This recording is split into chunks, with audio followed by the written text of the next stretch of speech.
Welcome back, one and all, to the day, another week here at the Damage Report with me, John Iadarola, and Monday's co-host, Jayar Jackson. How's it going, Jayar? What's going on, John? Hey, yo, it's Monday, best damn day of the week. My hour just went by so fast, I feel like it was 15 minutes, bro. I had 4 things planned, I got to 3, and I even skipped the back end of the 3rd. Mondays are the days when you over-prepare and then wish that you hadn't. You got to 3 things in an hour-long live stream. How many videos are you responding to? Oh, come on, bro. No, that's crazy. You must have a lot to say. If I count them, it might be around 25 to 30. Oh my God, that is so much. Okay, well, this is really a watch party. Think about my pre-show prep, John. I mean, just consider that. Geez, okay. Well, I'm excited to have you here, especially because you're obviously warmed up and ready to go. Meanwhile, I'm feeling, a little bit weird. I didn't do the show on Friday here. I did it at the studio, and I was off on a trip for a couple days. So I just feel kind of out of sorts. I don't know, I feel weird. This is my quick old man thing. I don't know if it was the very minimal workout I had a couple days ago, or if it's literally just that my pillow is too big, but I have massive neck and upper back and shoulder pain, and nothing I've done warrants it. And I don't know which is more embarrassing, that a minimal amount of lateral raises would have done it, or that just my pillow too thick. But either way, I'm in a lot of pain and I can't really turn my head, which I have to because the rundown's all the way over here. Yeah. But anyway, I think that's probably enough whining to start the week, you think? I think so, but I'm gonna give you the source of your issues. It's age, bro. Your body will continue to betray you. It'll continue to be mad when you reach for something. You're gonna reach for something in the top shelf of the cabinet and go, oh. Oh, no, that totally happens now. It's a big deal. My daughter was in an indoor playground. She went into the tubes, the tunnels, and she got lost and scared. I had to go in there. This was not a banner moment for my body, trying to get through these not even small tunnels. They're not that tight. And God help me. Anyway. So yeah, I'm absolutely falling apart. But yes, age is definitely the thing. So we're in an age of insanity.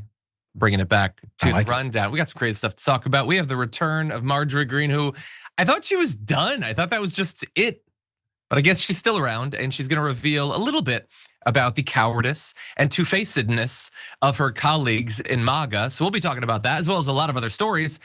Once we get to the aftermath, we've got more good polling news. That's the surfboard that I'm riding on into the midterms, is just every week, maybe twice a week, we get more good polling news. And I need that boost. So we got that, that's fun. We might be losing Kristi Noem soon. Very exciting, and she's being sued. More good news, so lots of good news to start the week.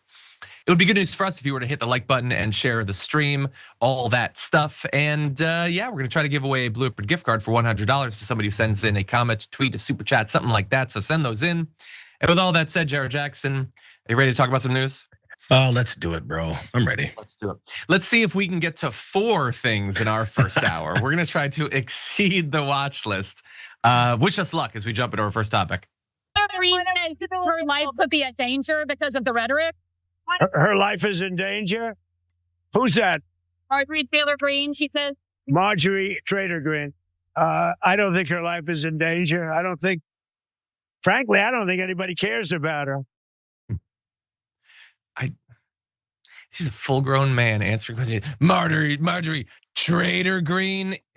Are you a little boy? Are you a little boy? But of course, he is being super immature and unserious, but about something that is serious, because Donald Trump does not just have the hypothetical capacity to inspire death threats against people. He's done it many times before. He knows he's done that. He knows the effect of the things that he says. And while I'm hardly Marjorie Greene's biggest fan or anything, I don't want her to be wiped out by one of his MAGA supporters with too many guns and way too much faith in Donald Trump. And we might be moving in that direction, because Marjorie Greene is now doing a 60 Minutes interview, and she explains she has gotten a boatload of death threats that very specifically can be traced back to the sort of video that we just showed you. She said, after President Trump called me a traitor, I got a pipe bomb threat on my house. And then I got several direct death threats on my son. which is highly, I knew hypothetically she had kids. Who even knows her individual kids? But this is the level of involvement that these insane people get, okay? They get fired up by the president. They start looking into it. They want to dox people. They want to do the threats. She says, or Leslie Stahl says to her, you say the president put your life in danger. You blame him. You say he fueled a hotbed of threats against me, and that you blame him for the threats against your son. The subject line for the direct death threats against my son, Marjorie says, was his words, Marjorie Traitor Greene. Those are death threats directly fueled by President Trump. No, look, there's the very small chance that some fan of Trump, a MAGA person, is as dumb, as immature as Donald Trump. I find that easy to believe, but it is the exact same thing that he was calling her. And just the fact that this could happen, and he doesn't have to apologize publicly or even privately to her, because she did reach out to both the president and the vice president. JD Vance apparently said he would look into the matter. I can't wait to see what he makes of it. And Trump responded with something that was, in Marjorie's words, it wasn't very nice. Greene added a moment later, after Stahl pressed her for details, that what president said was extremely unkind.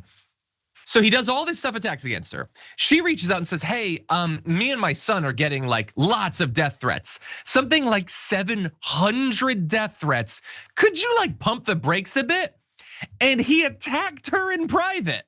I mean, this is absolute madness. Doesn't appear to bother anyone in MAGA that he's doing this. And he doesn't even have to do it in private.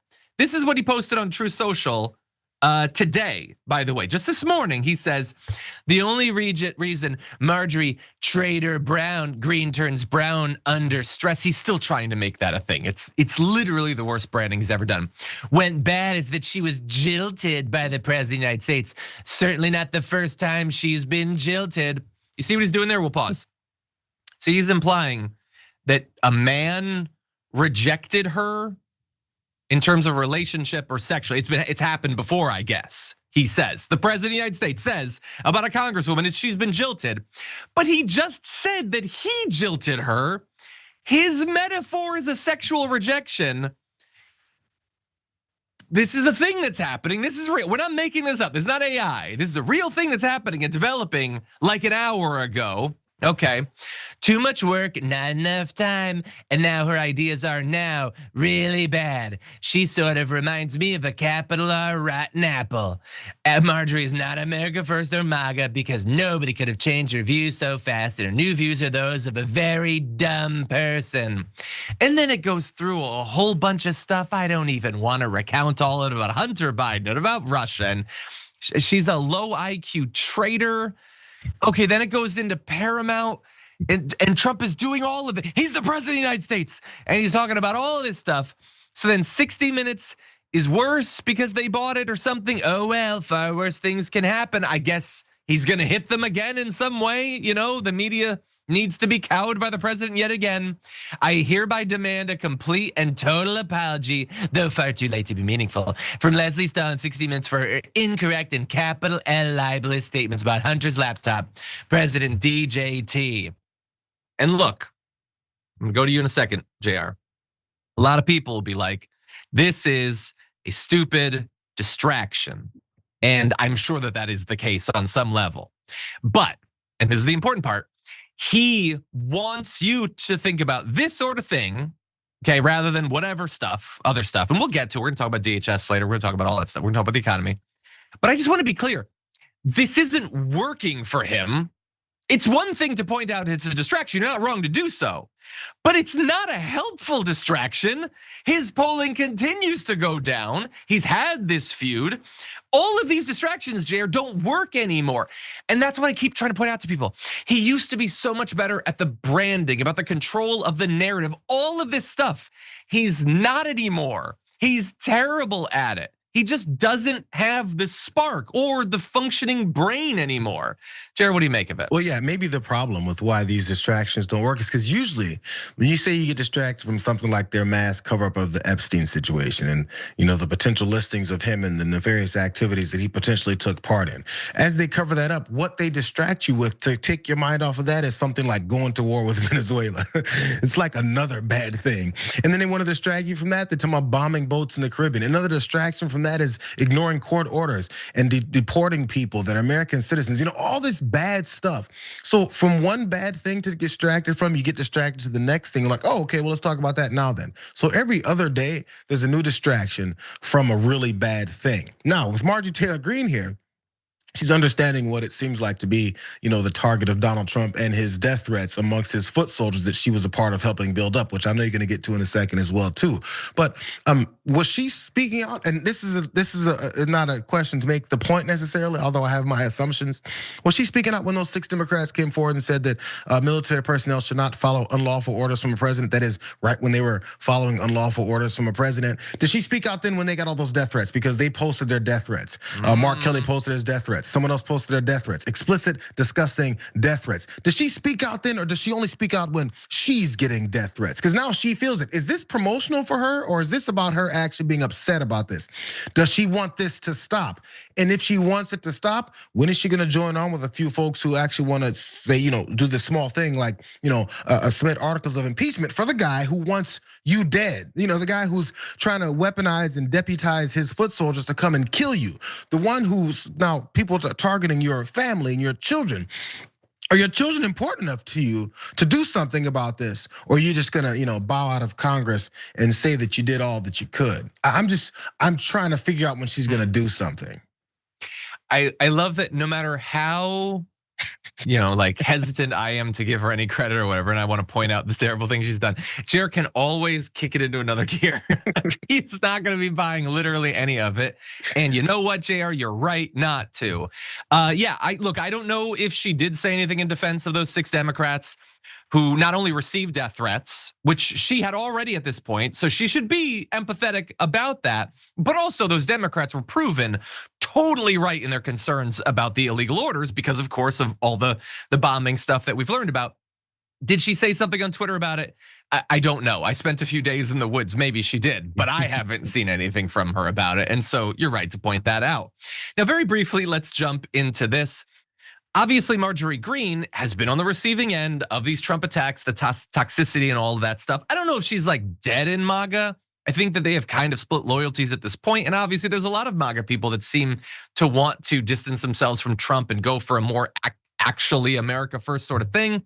But that said, she has kind of distanced herself from her own past with only the most minor acknowledgements of it. And so when she was on 60 Minutes with Lesley Stahl tried to get her to own up to it a little bit more substantively.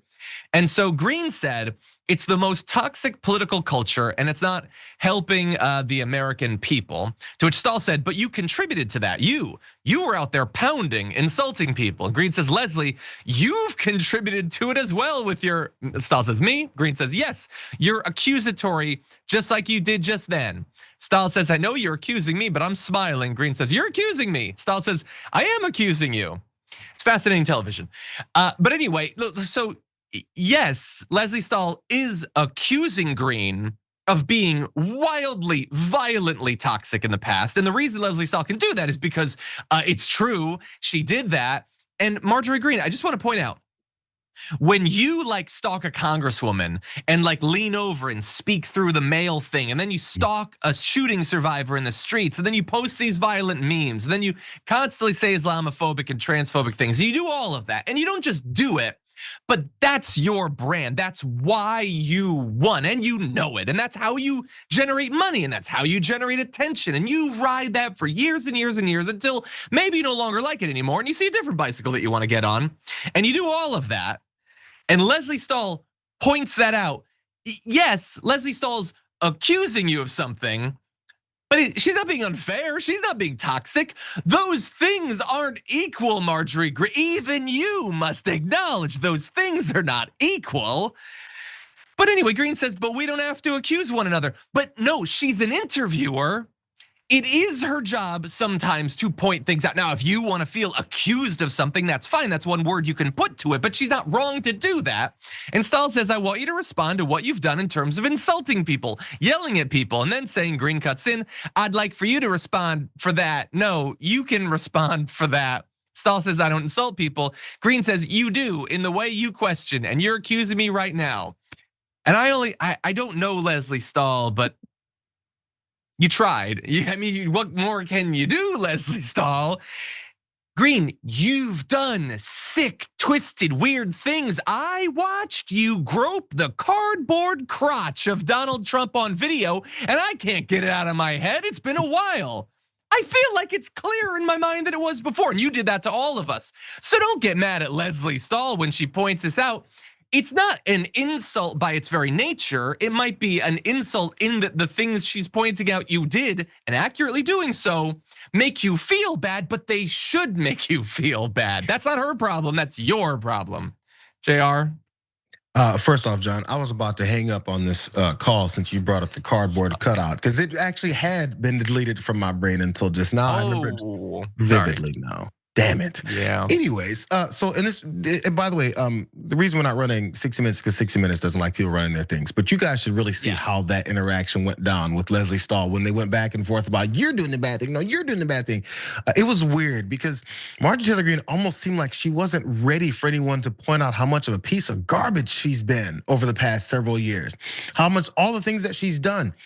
She thinks she can really talk about toxicity in politics and not be pointed out for being one of the main standard bearers of that. It's amazing that she wasn't ready for that. She genuinely looked surprised. I would have expected her to be ready to answer that question with some BS about how she really wasn't that person and what, I don't know, who knows what she could possibly say. Maybe she has no answer because it's impossible to come back after all we've seen of her entire brand being, and she somehow thinks, well, we just have to stop fighting. How about you acknowledge the things that you've done and then try and remedy those things before you try and get any trust from anybody else? There was literally finger pointing in that exchange. You guys should actually go watch it. Yeah, and thank you for pointing that out. JR is, of course, the video guy. Yeah, I would play it if we could, but unfortunately we can't. We would be destroyed. Oh, I have no doubt that many channels on like Twitch and stuff are able to use it and get no trouble whatsoever. And obviously everybody can post it on Twitter. We're literally the only person that can't play this stuff, which is the law, but only we're held to it. But it doesn't bother me. It doesn't bother me. But anyway, let's move on to one other issue. If you've been following American politics since Donald Trump came down that escalator, you know that a lot of Republicans have gone through this process where initially they were, not buying Donald Trump. They were mocking Donald Trump, pointing out how dangerous he was because all of that stuff is what any reasonable person would do. But then he took over.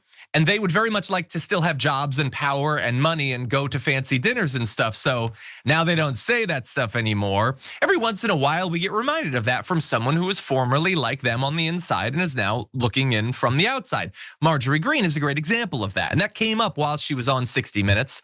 Leslie Stahl said to her, I'm going to ask you about this almost solid support Trump has among Republicans in Congress. Is there, in that support, fear? Does the support come about because they're afraid they'll get death threats? Stahl asked. I think they're terrified to step out of line and get a nasty True Social post on them. Yes, Greene said, and she's obviously right, but it's still important to get it from a MAGA person. Leslie Stahl says, and they're watching what happened to you. Greene says, yes. Stahl says, behind the scenes, do they talk differently? Greene says, yes. How? Oh, it would shock people. Leslie Stahl says, well, let's shock people. And Greene says, okay, I've watched many of my colleagues go from making fun of him, making fun of how he talks, making fun of me constantly for supporting him, to when he won the primary in 2024, they all started, excuse my language, Leslie, kissing his ass and decided to put on a MAGA hat for the first time. I think a lot of that happened way before 2024. I think she's kind of off on the timeline there, but that process is indisputable. It did happen. And so, I don't know, I don't know what would really matter because pointing this out doesn't seem to get through to MAGA people. They don't, and this is kind of reasonable. They don't seem to mind that people in either right-wing media or politics are super two-faced as long as the face they now have is the one the person would want them to have. Like Tucker Carlson being outed as a complete and utter fraud who hated Donald Trump, thought he was a destroyer, no respect for him, but would go on his show and be like, oh, he's great, he's the best, and he supported him for president.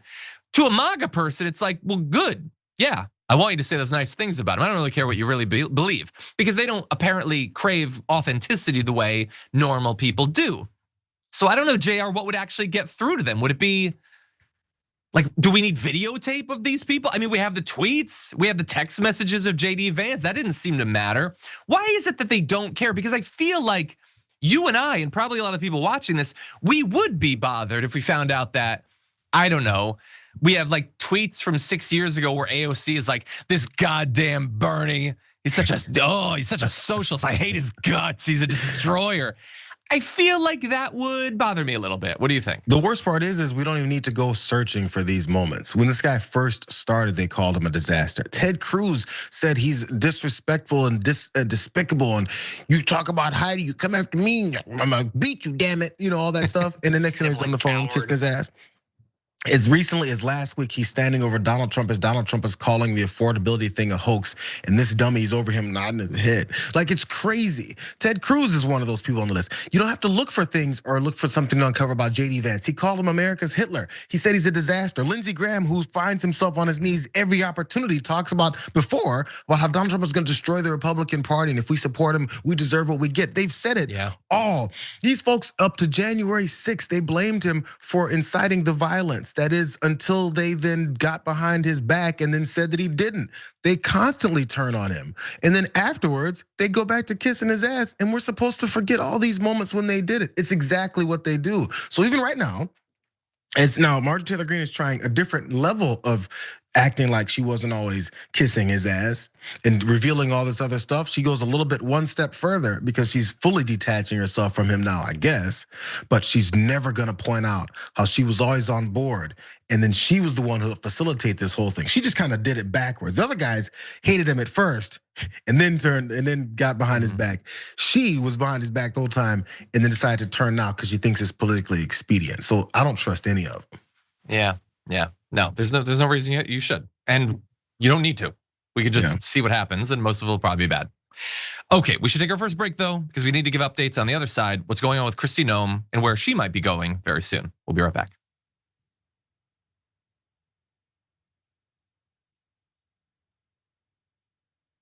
Okay, everybody, let's see what's going on out there. Tio says in the members' comments, MTG is a problem seer, not a problem solver. That's a good point. Yeah, a problem seer is better than a problem denier, but from the point of view of a person who desperately needs the problem to be solved, it's not that much better. TD Kegel on Twitch says, Meanie Greenie deserves a FIFA Peace Prize too. So embarrassing. It's literally a participation trophy. How does everybody in MAGA not lose respect for him? How does he not realize how humiliating it is to be given this fake peace prize? It's so sad. Why would FIFA be giving a peace prize? Like, it's the most random thing. It would be like if Marvel Comics gave me a peace prize when I didn't get the recognition from Nobel that I wanted. It's like, yeah, I like your characters, but like this isn't your thing, really. Anyway, My Dogs Love to Laugh says the best damn day of the week. I've heard that. You should get t-shirts made, Jayar. I don't know why I haven't moved on that yet. I don't know the process. I should research. It's message somebody. I don't know. We have a team. Bro. You know they're not gonna do that. They might. Diego says, I hadn't watched JR's watch party before today and it was awesome. But now I'm wondering what the hell I've been doing with my life this whole time. Especially at noon every day, noon Eastern every day, you can do this with your life. We can go hang out and talk. I didn't even necessarily enjoy today's. It gets better if this was your first time. It gets much better. I was rushed because this guy named John Iadarola likes to make sure I'm on time. Come on, bro. What's the matter with you? And I'm so good at it, obviously. And I cracked the whip. But anyway, yeah, here's what you could do. If you like are sad that you've missed so many, you could be like that guy who was angry at, oh my God, I'm blanking on his name, Bannon, who's like, I've watched 6 hours of your content every day, which is just, wow. But anyway, you could go back and watch the old ones, watch 6 of them a day and lose your mind because that's too much politics for anybody. I agree. Anyway, Windrunner Dragon sent 5 memberships over on YouTube. How nice of you, thank you for doing that. Badgering the Witness Dragon, member for 27 months, says, they are both traitors, so no sympathy for either. I assume that's Marge and Trump, or it could be Marge and Leslie Stahl. I'm not sure, probably Trump.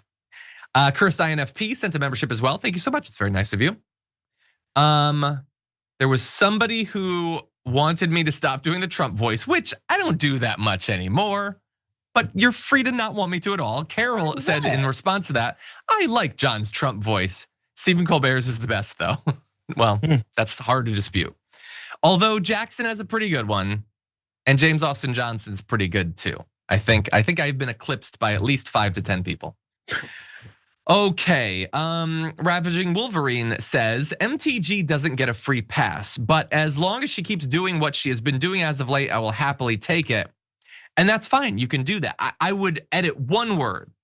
As long as she keeps saying what she's been saying, I'll happily, because again, what has she done? I mean, I guess she left Congress, but like, that didn't help. Like, I don't know, wouldn't it be better for her to beat? Wait a sec. Oh, hold on. I'm having trouble following some potentially really bad news in the chat. Maybe we could get some clarification on that and address it in the next. I apologize. This is happening literally as I was commenting that, and I saw something that caught my eye and seems really tragic. Okay, we're gonna.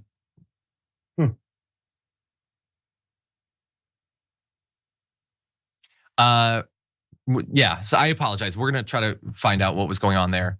Octo Squiddy says we can all agree that John's Trump voice is better than Jenks. Yeah, Jenks is not a strong one. He's got some good voices. And Fungus says Hassan Trump voice. I don't think I've ever heard Hassan's Trump voice. I'm gonna have to hear that to see if it's comparable. Okay, with that, we've got some updates on some people in the Trump administration. Why don't we jump into it now?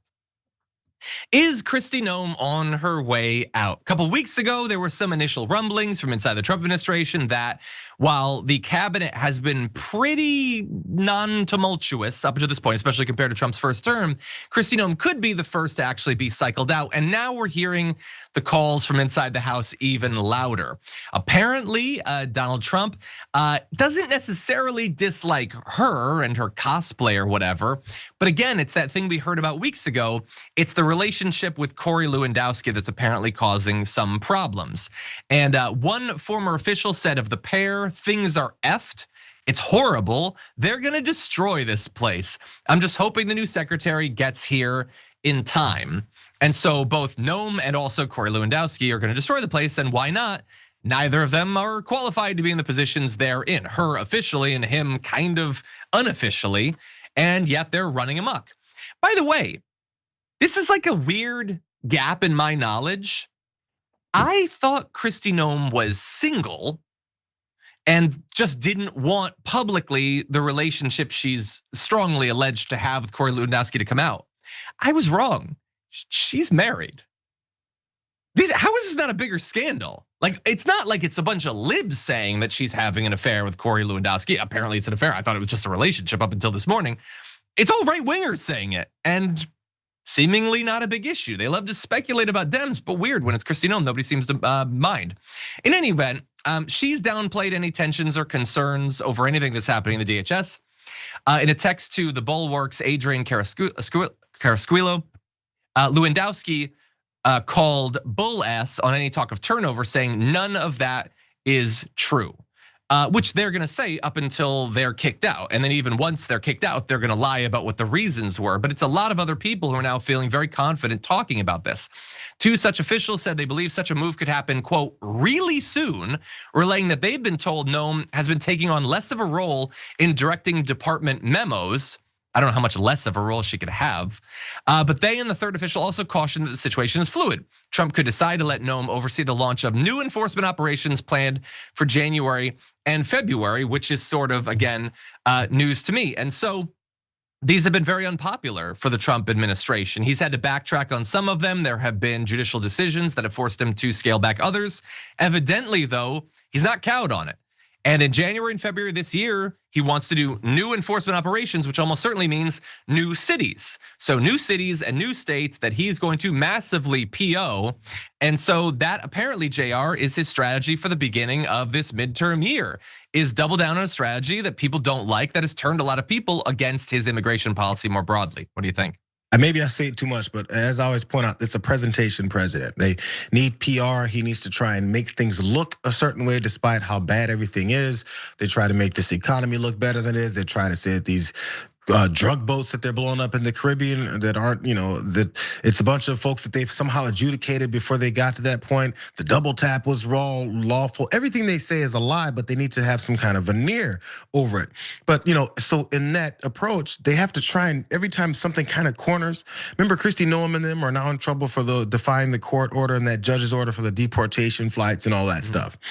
She's cornered. I forget when the deadline is. I feel like it's probably right around now. That doesn't look good. It doesn't feel good, and they don't want people breathing down their neck. So in order to probably, reset the whole, propaganda, maybe this would be the motivation behind them trying to get rid of her. They're like, yo, I think, the bad news is caught up to Kristi, and we need to maybe have a new face there to continue with the devastating policies. But I think people are about tired of Kristi. That may be the only reason behind this, just to make it look better than what it's been. But then we continue down that same road. I wouldn't be surprised if that's the basis behind it. I mean, that's not a terrible strategy, but I feel like, well, if you're gonna do that, then probably should take out Hegseth, probably Besant, Lutnick as well, reset on all of those different topics. But anyway, we'll see. We don't know for sure if it's coming. He doesn't want the perception that he had throughout his first term that people would come in, they'd last 20 days and then they'd be fired. And he's been pretty good at avoiding that. Not because he chose better people this time, just he's refusing to fire them even when they're terrible and there's scandals and they're doing terrible things to his reputation. So, is that an improvement? I don't know. But think about this way, John. I'm sorry. Think about this way. It's possible. There's a bunch of murders row of a bunch of dishonest, hateful people. You start booting people out that have no, principles. They might get to squealing some more about what they've seen and experienced and helped cover up. Yeah, and Kristi Noem's gonna want to run for president. Maybe she starts to pull a Marjorie Greene. We'll see. So it's kind of dangerous to fire her too, potentially. Yeah, she might, I don't know, treat you like she treats dogs.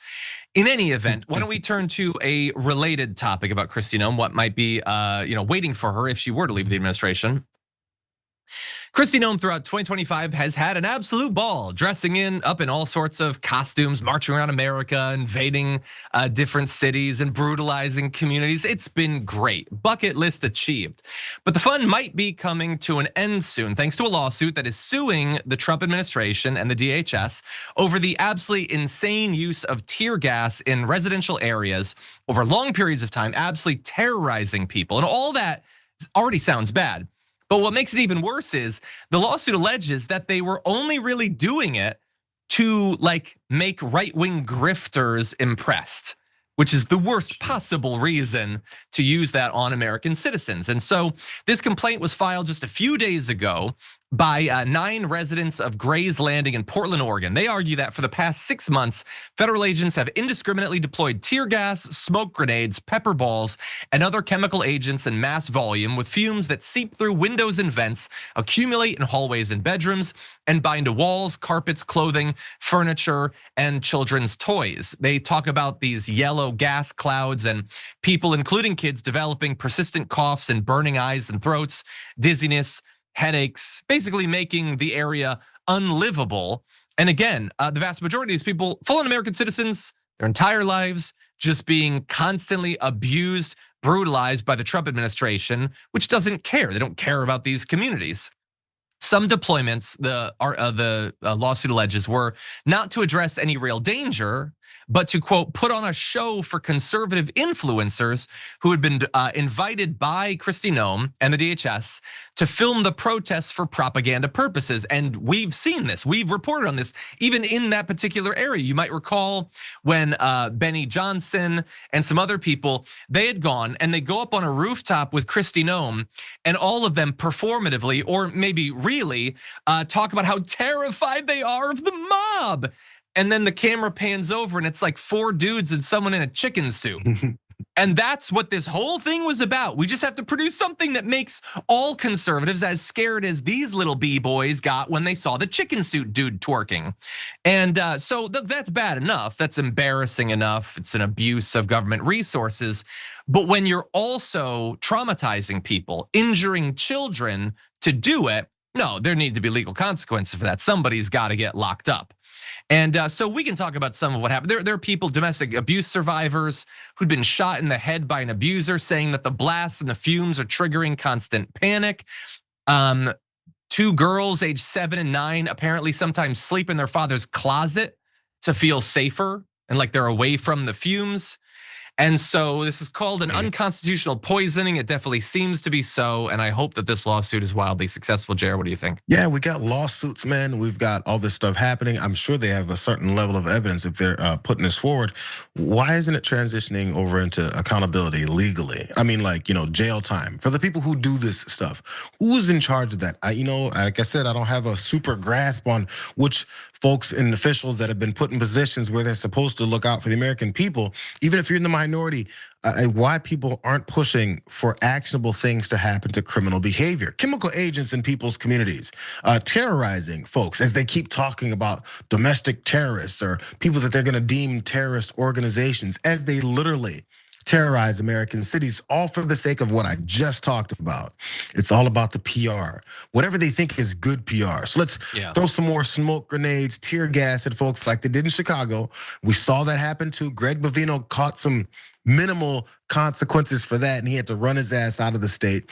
It's the only thing that ever happens. They just get pushed from the next conflict to the next conflict where they continue to attack people. When is somebody gonna do something? See, it's gonna get to the point. If the folks that should be doing something at a federal level, at any kind of official level, after they don't continuously, and they're looking maybe to campaign off it, and they're waiting for midterms in 2026 to do something. Folks in the streets who are tired of their children having to sleep in the closet because they're terrorized, or whose wife got shot in the head by some pepper ball gun, or who themselves have been terrorized and detained for 24 hours before they get released when they knew they're American citizens in the first place. Eventually, people are gonna be like, well, there's no one left. There's no lines of defense. Looks like we're back at what all these right-wing militias keep talking about is this overreaching government who's trying to destroy us and kill us. Time to pull out some guns. Like at some point, the folks who refuse to do things the right way, you're gonna be also responsible for the next level of these conflicts that'll begin to happen in the streets at levels that, again, this administration can't wait for. That's what they want happening. That's why they're ratcheting this up. Yeah, that's probably why they want those new deployments at the beginning of 2026. Yeah. Okay, let's lighten things up just a little bit. Have a bit of fun for a couple of minutes as we jump into this. Over the last week or two, Donald Trump has been on an absolute tear in interviews and on social media attacking Somali Americans. He has some massive problem with them, not just tied to the fact that he's a massive racist. I'm sure it's something substantive. He just hasn't articulated it. In any event, it comes out as him calling these people garbage. The community, the individuals, garbage, says the sitting president of the United States. Many of them American citizens, lots of them kids. Garbage. The elderly, garbage. This is what he says about them. This is the way he disrespects American citizens. And he wants them to be brutalized. He's sending more ICE and more DHS there to try to mess with this population because he doesn't like Representative Omar or something. I don't know. So this is targeting Minnesota, which is the largest Somali-specific diaspora in America. And so all that's negative, but the community there, they have solidarity and they want things to be positive. So they're having, in these difficult times, a little bit of fun with it. And so they've been using memes, Donald Trump's favorite method of communication, to fight back against him with stuff like this. Son of Somalia posting, "My cousin in Somalia is headed to Minnesota, his birthright trip to the promised lands." They've basically claimed Minnesota as their ancient ancestral home, which obviously for these MAGA people who talk constantly about birthright and building things, all this national origin, defending the homeland stuff, that's gonna tweak them a bit. Mukhtar says Somalis are saying that they're willing to accept a 2-state solution in Minnesota. You have this map with the West Bank of the United States and the New Jersey Strip, not bad. Nick Cruz says MAGA stood no chance against the Somali S posters. You can see right there an AI video of Somali explorers discovering Minnesota originally. You have this right here. America, so this is a conservative. So obviously all these people are having a lot of fun with this, and conservatives can't get it. They're obviously jokes, but it goes 1,000 miles over their head. So American Papa Bear says, "This has to be one of the most ridiculous takes I've ever heard. It's literally just flat out lies." He says that Minnesota was promised to Somalians 3,000 years ago, and that the book of Genesis says that you must honor Somalians. This must be one of the 70 IQ people that we've blah, blah, blah. Basically, the people who are joking are stupid, not me for not getting the joke. I am big brained and very smart. But anyway, it's bothering the dumbest people in America. And so eventually, of course, it was gonna bother Laura Loomer too. And so she posted in all caps, "We are gonna lose the midterms and our entire country will be flooded with Islamic propaganda. Wake up!" How about instead of us waking up, go to sleep, Laura? You desperately need some shut-eye. It's for your own good. What do you think, JR? Yeah, so I mean, I guess this is what happens. You get some of the responses doing this, but I was just talking about this the other day, how people will see stuff on the internet that's wildly obviously a joke, like total setup. They're not even trying. It's just literally for the sake of people seeing a little sketch or some kind of joke or meme and know that it's a joke, and people still miss it somehow. I'm really not sure how. But as you wrap it back to Laura Loomer, the next question, I just wonder. So we're talking about jokes, but that isn't. Her talking about we're gonna lose the midterms in the entire country. Why would you lose the midterms? And why would you lose the entire country? And then how and when would Islamic propaganda suddenly be like flooded outside of your, white Christian propaganda that you're flooding the streets with? Why would all that happen? Like when? I mean, there was Democrats in control before. Ilhan Omar got elected, multiple elections ago. How come she hasn't implemented this Islamic propaganda yet? How come Sharia law hasn't been implemented in our streets yet? Why didn't Barack Obama, who was gonna take your guns, take your guns? It can go back forever to all the things that have been fear tactic and scare all these supporters behind. But why? And the one question, why doesn't it ever happen? But as this guy's in office, all that other stuff is happening. Yeah, and unless the right wing want to throw that back in our face, like, oh, you guys say crazy stuff is gonna happen. Yeah, you remember for years when we were like fear mongering about them reversing Roe v. Wade? We look like such goofs. I was being hyperbolic. Anyway, let's jump to our break. We got more to talk about after this.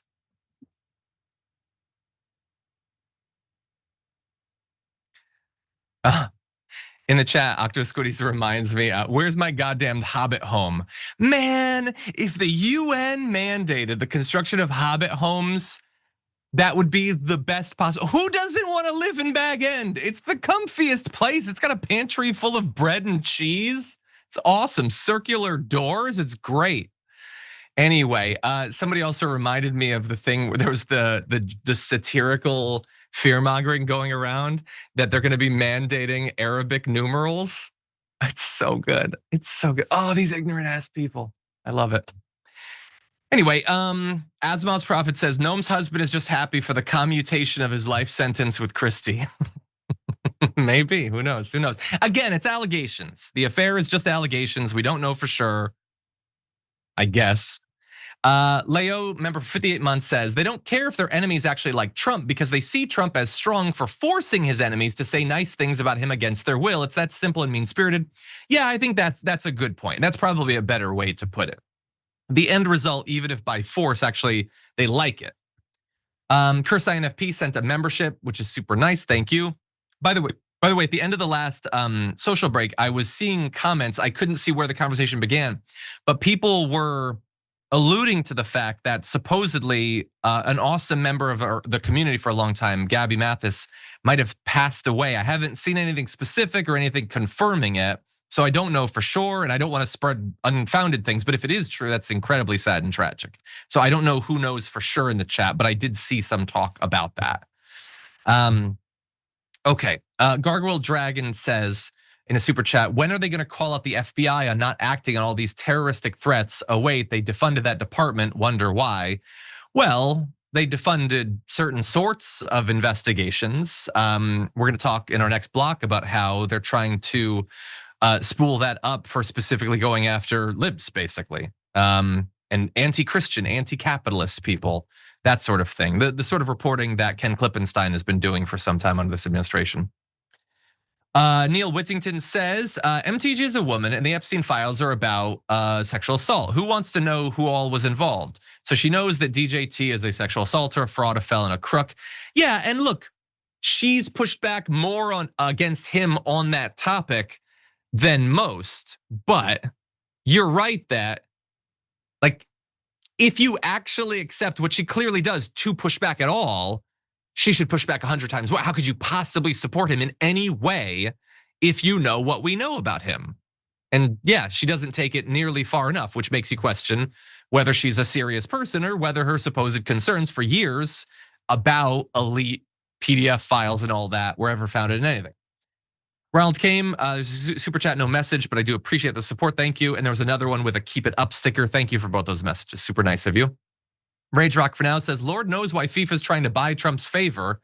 Yeah, we're going to talk in the aftermath a little bit about that. Some of the theories about why they'd go to all of this trouble. One reason I think that they're trying to buy his favor is it's super easy to do. You literally just make him like a gold trinket, a doodad or whatever. And the dude loves it. Fake awards and all that. He eats it up. Anyone else, a normal person would see through it. They'd be super embarrassed. But Donald Trump is so desperate and so stupid, so blind that he can't.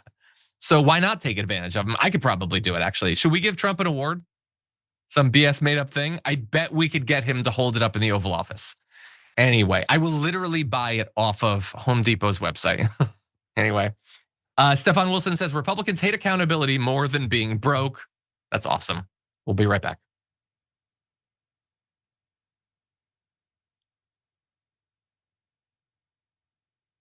Okay, everybody, more news coming, but first I wanted to remind you about a little partnership that we're doing with Noble Mobile, the only wireless plan that pays you to use your phone less. The way that it works is you can switch to their Noble plan. You get unlimited data for only $50 a month, but under a certain threshold, if you don't exceed that threshold, however low you are under it, you actually get credited cash back to your account. It goes to you where it should be rather than to the company or the shareholders. You can take control of your data, your time, and also your money, and people who switch to Noble save, they say, on average, $500 to $1,000 a year on their phone bill. If that sounds good and you'd like more information, you can go to tyt.com/switch for more information or scan the handy dandy QR code that is on the screen right now. And with all that said, let's jump into more news, starting with this. Subsidizing the insurance companies is not the answer because it just drives the cost up even further. So we need to look at the root causes. The Republican Party is the party that is working on that, has been working on it, and has more ideas going forward. We got to bring down the costs, and you can do that in a responsible way that also increases access and quality of care. And we got notebooks full of ideas on how to do that. We got to build consensus around it. Do you think he considered saying binders full of ideas and thought, nah, it's too on the nose? I want to plausibly pretend to have ideas that I definitely don't. So it's notebooks, I guess. Oh yeah, it's just filled with all sorts of great ideas. And I bet they were talking to doctors and experts and community activists and all that. I bet they're doing all of that stuff. No, Mike Johnson, he's in trouble and you can sort of see it there. He's even more squirmy than usual. They don't have a plan. It's a disaster waiting to explode in a situation that is already really bad for them going into the midterms. And what is he supposed to do? Their only actual plan, notebooks aside, is let the poors die. And by the way, lots of people are concerned about these ACA subsidies going away and that jacking up the cost of health insurance. And you saw right there, he was like, we can't just deal with like the cost right now. We need to go to root causes. Sure, you could come up with some root cause solutions, which you haven't after like a decade of Donald Trump. But right now, the price is about to explode. So don't brush that aside, particularly when you get great healthcare subsidized by the taxpayer and your constituents don't get that same privilege. In any event, he's trying to portray some strength and shaking on camera right there. Lots of Republicans, especially in the Senate, are getting more and more worried about the lack of a plan. And they're saying that they have to do something or these midterms are going to be absolutely devastating. So in the short term, what they seem to be doing is this week there's going to be a vote on extending the ACA subsidies for 3 years. If that happens, then kind of the Democrats, I guess, got what they wanted out of the shutdown, perhaps, assuming that it actually passes in the House too, which very much remains to be seen. Of course, that also sort of kicks the can down the road. It's not a permanent solution. And it allows for 3 years up until Trump is gone from office for the Republicans to pretend to be doing something. So I would certainly want more. Republicans are implying that they're trying to message their way out of this. Roger Marshall, Republican senator of Kansas, says, America is ready to see what Republicans are for. If we don't have a good economy next November and we don't have the American dream start to be restored, we're gonna lose. Marshall is a physician and he's gonna introduce the Marshall Plan Act, which you just know he's been waiting to brand any bill he tries to pass as the Marshall Plan. I'm sure it's gonna be great. That would extend the ACA subsidies for 1 year, transparently just getting us past the midterms. That's all it's about. And then we can have the same fight again after he gets reelected, I guess. They say they want to take aim at healthcare fraud. I would say the insurance industry is the fraud they should be focusing more on. Introduce price transparency in healthcare, which I don't have a problem with, and eventually transition to health savings accounts, which of course is their answer for literally everything. Don't ask us to do anything. Don't ask the government to make healthcare affordable and accessible like virtually every other advanced nation on earth has done it. We're just gonna let you put money in the stock market or whatever, which conveniently is great for us and jacks up the price of these companies, which is really all that we want. And if you can't save enough, which you definitely won't be able to, it's all on you. We won't owe you anything. You won't have any expectation that the government is involved. It's all on your own private investments. And so when you're broke and you can't afford treatment, you should have been more responsible. This is like a wet dream for Republicans on the solution to the problem. Jayar, what do you think? I don't know why people don't confront them more about this savings plan when we're seeing a destructive economy. We're seeing people with less money. We're seeing prices go up. We're seeing job losses and lack of new hires, all that stuff. How does that relate to someone having enough money to save? To do what again? Have money set aside to then give to the same insurance companies that they're saying we should stop feeding? Like, it doesn't make any sense. Maybe I misread it, John. So if I have, because some weird read of what they figure for the health savings accounts, I'm sorry. That's my understanding of that simplistic ass plan. But when your plan is to just let people die, and your strategy is to just wait for them to die, you have to lie long enough and you have to extend. That's what you're seeing, all this stuff. How come people aren't pissed off at these guys about trying to extend Obamacare subsidies for a year? That was the big problem, right? Because what that was supposed to be discussed was fixing that whole thing that, of course, Republicans sabotaged in the first place to make sure it was even worse than what it was many actual progressives wanted out of a healthcare plan during Obama's term. So they made sure it was worse so that they can then complain about it and then still do nothing further. But they're falling behind a president whose job is chaos, destruction, murder, death, and self-aggrandizing, and then expecting everyone else to fix it for him. That's always been who he is. He screws things up, and then all these guys are supposed to come up with some kind of excuse for long enough for him to stay in power. So if we make it to the midterms and we still haven't found a way to kick all these guys out or make sure that they have absolutely zero credibility for everything that they talk about, it's kind of blaming ourselves. They're telling us they don't care. They're showing us that they don't give a damn about any of this. They just keep saying the same things. How long have they been talking about this health savings plan? And then Mike Johnson with the binders full of ideas. Nobody's got them. They don't care. So we're supposed to save money, even though we're paying all this in taxes. I thought this was a conservative fiscal party that wants to lower your tax rate. None of it makes any sense, John. They've been talking about it since George W., probably even earlier. That's it. They don't actually care. They care only enough to perhaps save their seat. We had some video we were gonna play that really demonstrates that. We unfortunately don't have time, but you can see in the way they're all squirming, these Republicans, particularly in swing states and swing districts, how much of a problem they have on their hands. Okay, with that said, one more topic to close out the hour. Let's jump into this. The Democrat Party is not a political party. It is a domestic extremist organization. This is the first time in American history that there is an all-government effort to dismantle left-wing terrorism, to dismantle Antifa, to dismantle the organizations that have been carrying out these acts of political violence and terrorism. Because of this executive order, Cash and Pam are going to have the tools they need, working with Scott, to take these organizations apart piece by piece. And the central hub of that effort is going to be the Joint Terrorism Task Force, or JTTF, which sits inside the Federal Bureau of Investigation. I don't know if it was intentional, but that left freeze frame is the exact face he makes when an immigrant family is separated.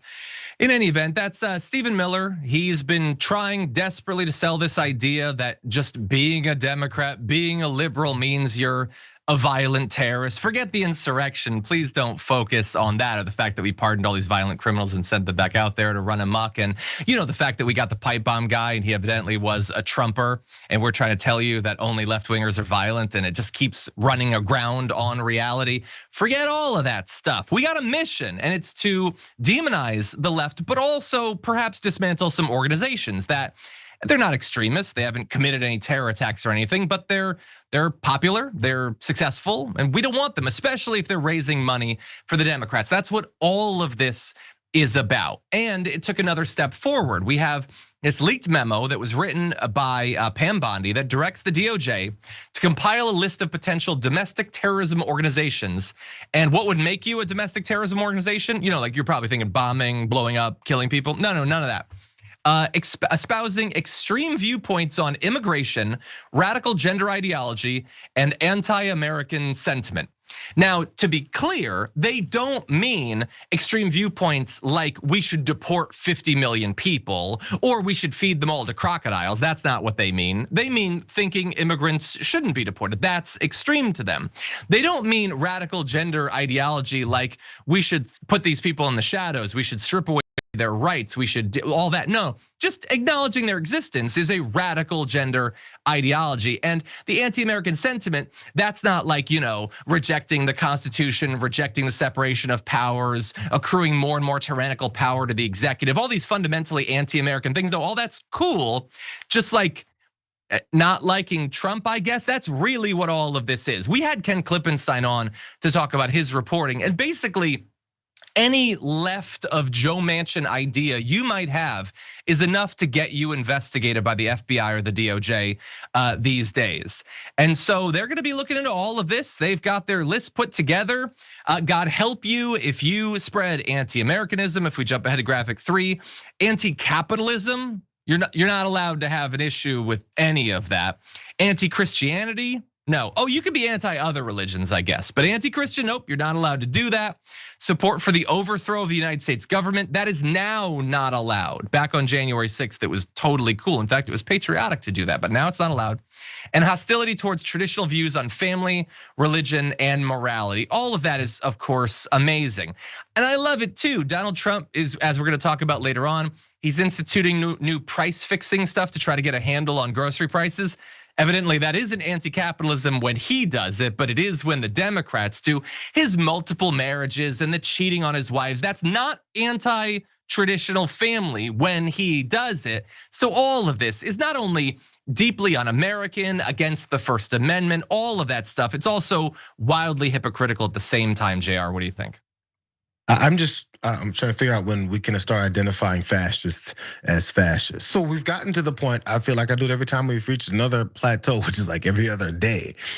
So now we're gonna attack and weaponize and go after people for dissenting political opinion, for people existing. So now apparently they're setting up some task force to go after their political enemies. It's almost like they're fascists or something, John, And then when Stephen Miller first jumped up and was screaming into cameras, talking about how the Democrats not only support terrorist organizations and screaming and spitting and twitching constantly like that, then we saw it and folks were saying, yo, it looks like this guy's setting up a way to try and call any of his political enemies terrorists, because as they've tried to also float with this killing folks in the Caribbean, as long as Donald Trump says someone is a terrorist, then they therefore are a terrorist. So he can also do that domestically. As they also said they weren't gonna come after American citizens. That is before they've come after American citizens. It's all kind of coming together to have this whole, fascism as the rule of law over American citizens. And if you disagree with it, then you get arrested, you get tortured, you get detained, you get put in gulags, eventually maybe potentially concentration camps. You know why? In case you didn't know yet, they're fascists.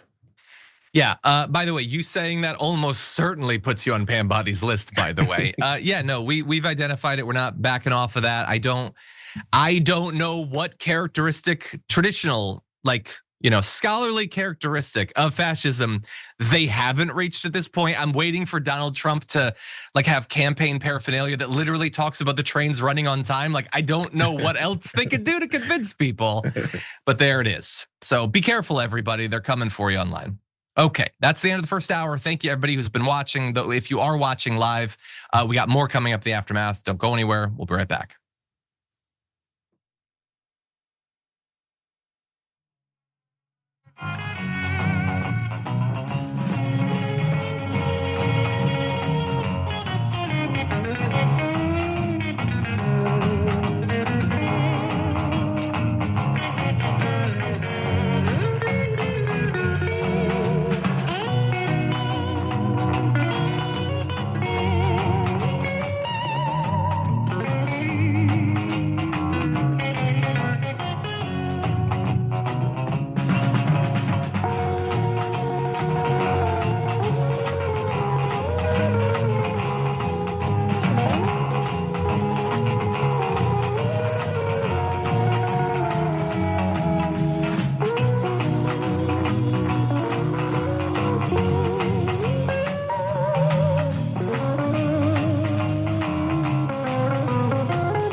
Hey, everybody, welcome back. I'm not eating, you are. John's here, JR's here. JR, how's it going? It's going, brother. Am I muted? No, I'm good. I'm there. I am. You're good. John's chewing. I'm muted. You know. I mostly threw to you so that I would have a second to finish eating, but they didn't go to you. I'm just stuck exposed. But anyway, yeah. I feel like I was caught like trying to sneak out of prison or something. They turned the light on me. But anyway, they're goldfish and I'm very, very hungry. So we have a lot more news to get to, everybody. Thank you for being here for the aftermath. I'm gonna read a few comments first. Badgering the Witness Dragon says in a super chat, they want all non-fash people Luigi'd or deported. I think they'd be fine with that too. David Morris says on the YouTube chat, in parentheses, holds up card in Congress showing Hunter Biden's junk. Yeah, hey, you're accusing. Don't you accuse David Morris, because accusing her of holding up non-consensual pornography or whatever is as bad as doing it, I hear from Marjorie Greene. Shade Dragon says, chicken suits are scary. You never know when one might become your nemesis. Just don't wear green pants and white button down around them. I get where you're going with that. Nightmare, thank you for 50 months over on Twitch. Jackal Dragon for 50 months. Ghoul Girl for 16. Thank you to all of you. Let me reward you for your loyalty with more good news. He started off his term, his net approval rating among voters under the age of 30 at plus 10 points. Hey, that's pretty gosh darn good. But you come over now, according to CBS News, YouGov, this isn't falling into the water. This isn't going underseas. This is going into a deep, dark, black hole. Okay, Harrington found a new way. I thought he was gonna go with the Titanic there, or Adios Amigos, but no, we got the black hole. But black hole, sinking with the Titanic, whatever it is. Donald Trump's polling amongst young voters, which I was told he's doing great with because he gets the TikToks, everybody, and he's got Joe Rogan on him. And everybody knows 15-year-olds love Joe Rogan. No, it turns out he's doing badly. He's lost 56 points, which I didn't even realize you could do that in a year. Like, how is it possible? Like, how tapped into the news are these people that they could change their view on Donald Trump so much?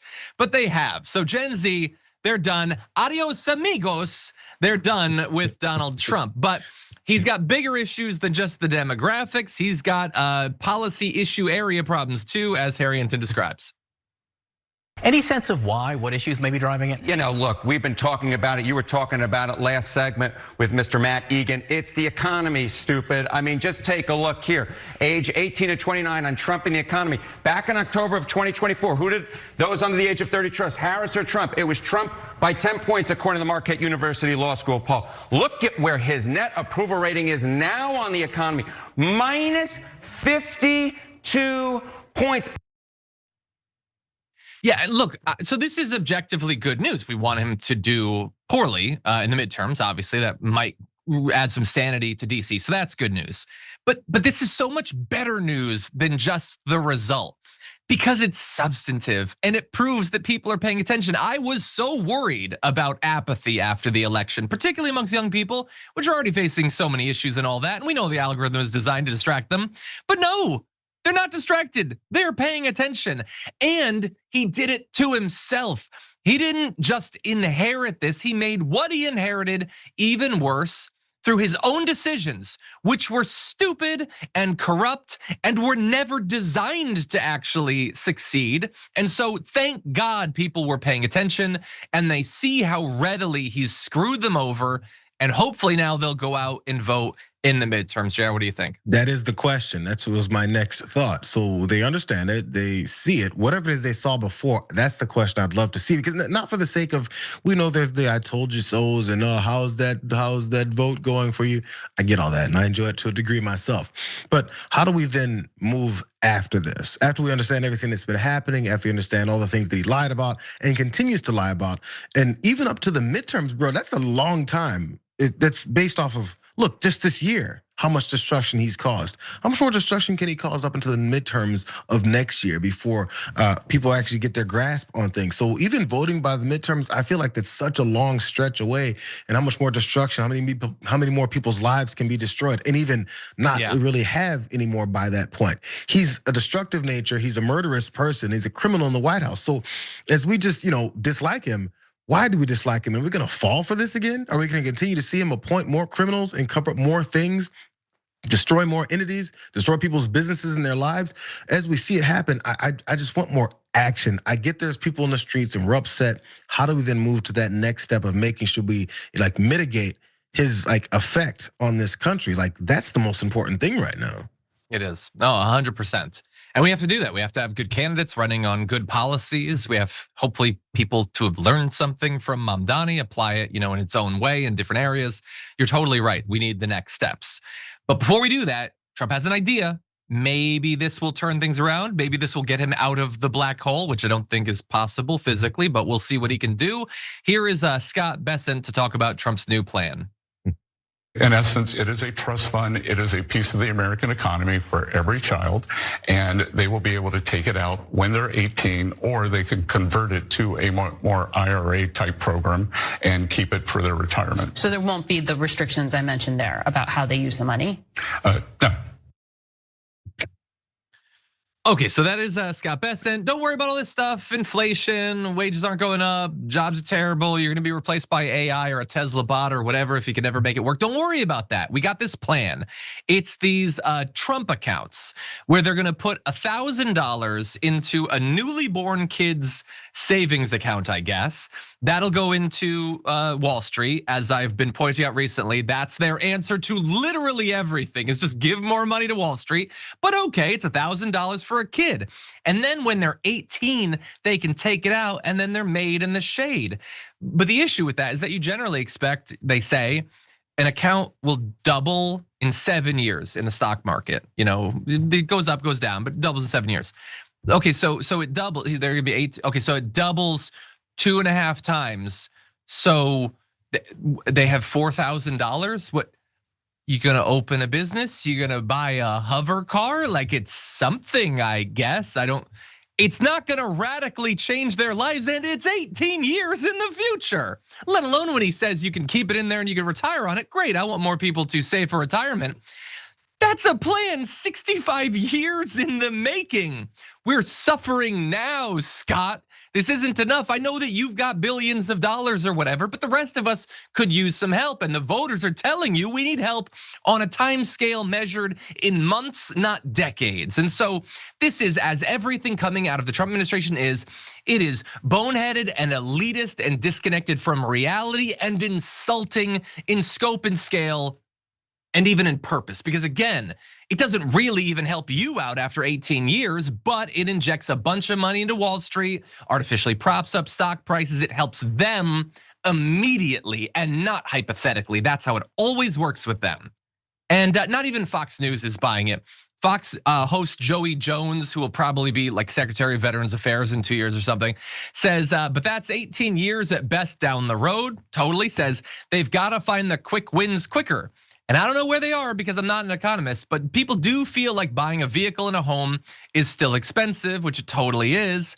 Fox News contributor Nicole Safier says the fact some things are more expensive at the grocery store, cars are expensive, houses are expensive, and that's why the president is rolling back regulations when it comes to car manufacturers. So that is probably a reference to the fuel efficiency standards going up under Biden. He's gonna roll that back. I'm sure your car is gonna be half as expensive now. And he also posted on True Social that he's now gonna allow tiny cars, which could already exist. I had a Scion IQ, smart cars exist. I don't even know what he's talking about. Nobody knows what he's talking about, but maybe it'll give a panelist on a Fox News show something to brag about. Jayar, what do you think? The whole point, window dressing. Again, the $1,000 to give a brand new kid. Hey, if you're not having kids anymore, F you. But also $1,000. It's the same way he was pitching the $2,000 tariff windfall rebate check. The same thing he was talking about, another couple $1,000s for something else that he claimed he has all this money for. It's a constant tease at people that he thinks can be bought off easily by $1,000, $2,000. Hey, I'll give you $1,200. You know what? $2,250. Like this guy. It's always that. It's always $2,000. Like as long as you put it in the four figures, I mean, the American people are gonna lose their minds. And by the way, if enough American people lose their minds and somehow congratulate and apologize and love this guy over $2,000, I think it's pretty stark that little amount of money is something that they think folks are so desperate to get their hands on that they're willing to flip completely their entire reality for his sake over a couple $1,000s. That means they're super desperate. Why they're super desperate is because your economy sucks, because you're destroying people's lives to this degree. And by the way, none of it is even gonna happen. Did you see the little quick video? I wonder if you guys in the chat are watching that. You guys see the video of the billionaire who was a part of this partnership, he and his wife, talking about this $1,000 that they're gonna do to invest. They look like, like robots. Their eyes don't close. They all do. It's really weird. It's actually kind of scary. It's the kind of thing you'd see in a movie that was made in like 1995 about what things will look like 30 years later and how crazy people are gonna look and how the rich people are gonna be standing there having these, watch it, I can't remember his name. They look pretty, yeah, I do remember now. They look insane. Crazy looking. His wife specifically, I don't wanna go after folks' wives, but that's who they are. I love that billionaires have the worst representation. I mean, in government, they have the best representation, but all of them are worn, like they're all uncanny valley. Besson even, Zuckerberg, Musk, they all look like money has done nothing good for them whatsoever. Yeah. But they do own everything. I guess they have that going for them. Okay, we'll see how those accounts go. They're not even gonna do it. Again, they're just, everything is like, give $1,000. It's a person's vote and economic future, Michael. How much could it cost? $2,000? That's their answer to literally everything. But let's talk about something you can get for slightly less than your $2,000, starting with this. Trump Mobile is going to revolutionize kind of cell phones, mobile calling. We're going to do it better. We're going to do it safer. We're going to have more functionality, more features.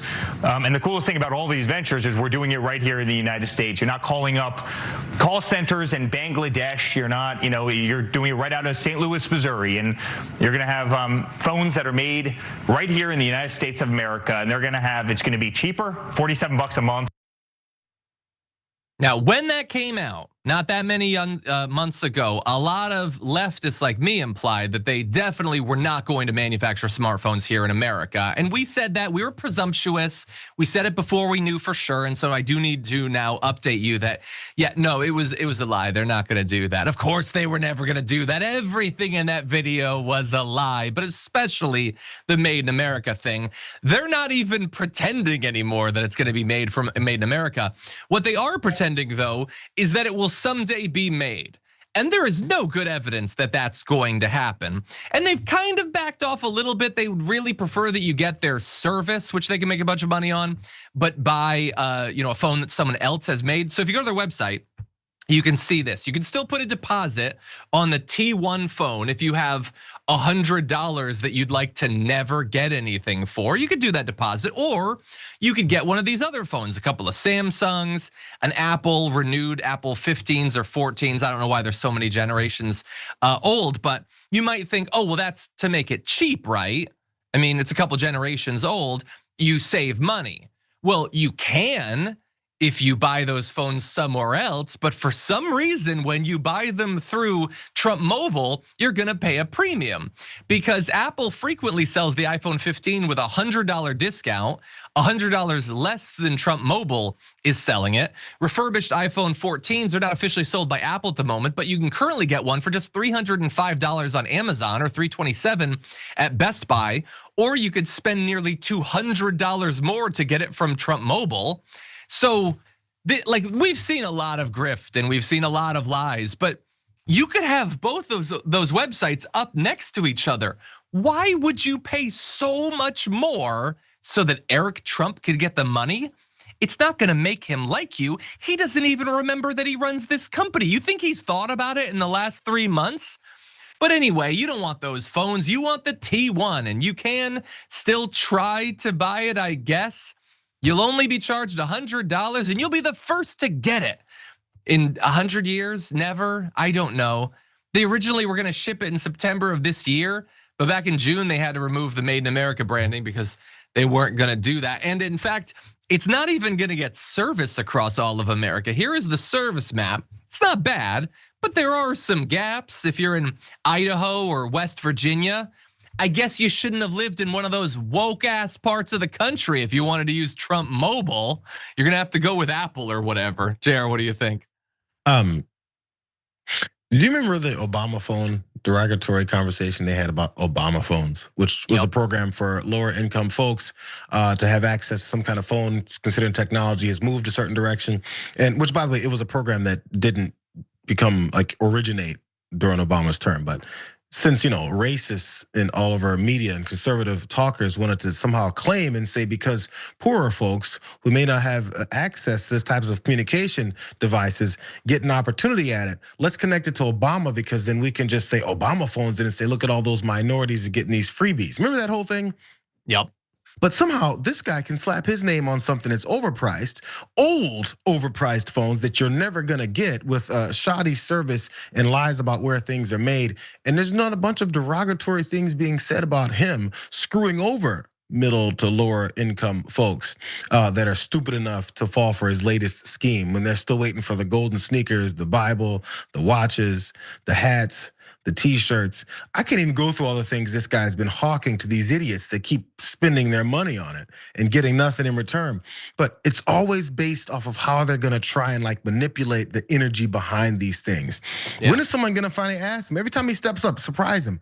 Where are those Trump phones at, fool? What's going on? When is it gonna show up at people's doorsteps and let him and watch him squirm and watch him lie a little bit? Yeah.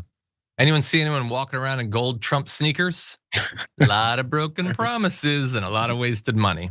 Okay, I want to do one more story really fast because I chose it for JR. Let's jump into this. Yeah. When you look at what has happened to football in the United States, again, soccer in the United States, we seem to never call it that because we have a little bit of a conflict with another thing that's called football. But when you think about it, shouldn't it really be called? I mean, this is football. There's no question about it. We have to come up with another name for the NFL stuff. Yeah.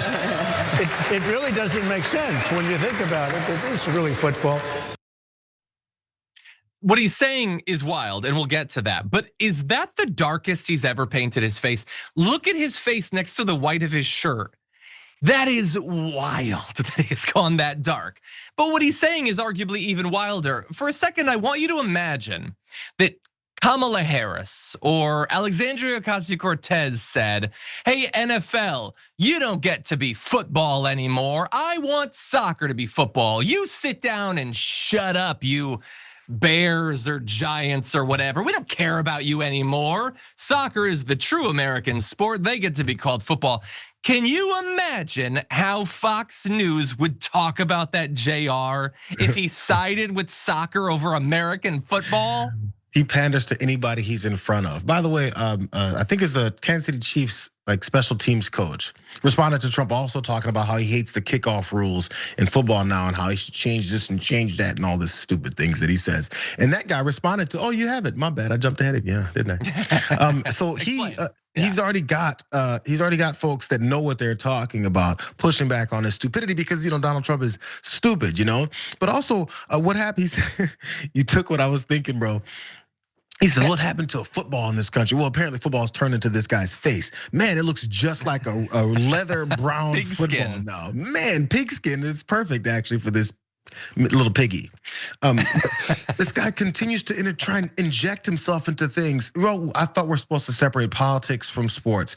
This is where we go to have our respites. We don't want to deal with politicians all the time in sports. Shut up and dribble and shut up and go back to destroying the country. I know, I love it. Oh God, it really does. It looks like the surface of the ball. Next time he says something, just tell him quiet, piggy skin. See what he thinks of that. Yeah, no, look, by the way, I don't care what they're called or whatever. I think you should call it whatever you want. I also think it's too late.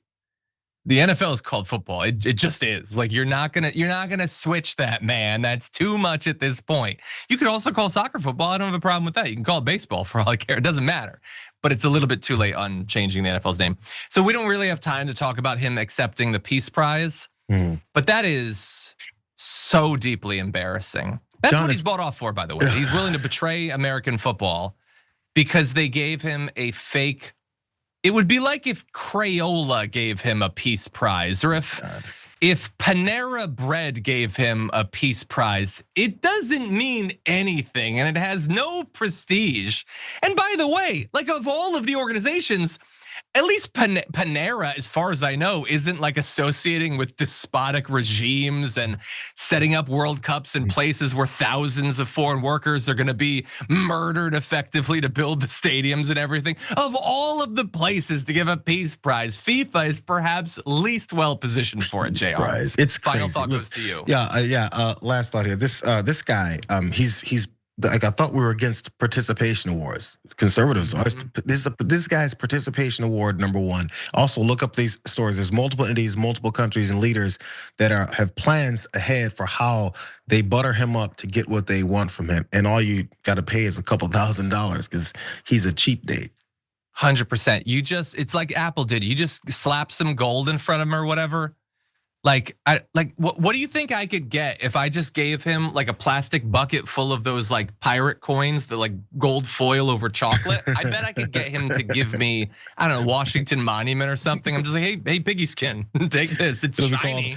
It'll be called Iadarola Monument from now on. There you go. Oh. Anyway, we'll have a dragon coiled around it. Okay, that is unfortunately all the time we have for the show. Thank you, Jayar Jackson, as always, host of not only the Watch List, but also the Watch Party, which everyone should check out. Thank you. We'll be back on tomorrow at noon. They will. And I heard today's was bad. So if you liked it, first of all, you have bad taste, but don't worry, tomorrow is gonna be even better. So you'll like it even more. So anyway, thank you, JR. And thank you, everybody out there. I will see you tomorrow. For now, stay safe out there, stay sane out there. See you soon.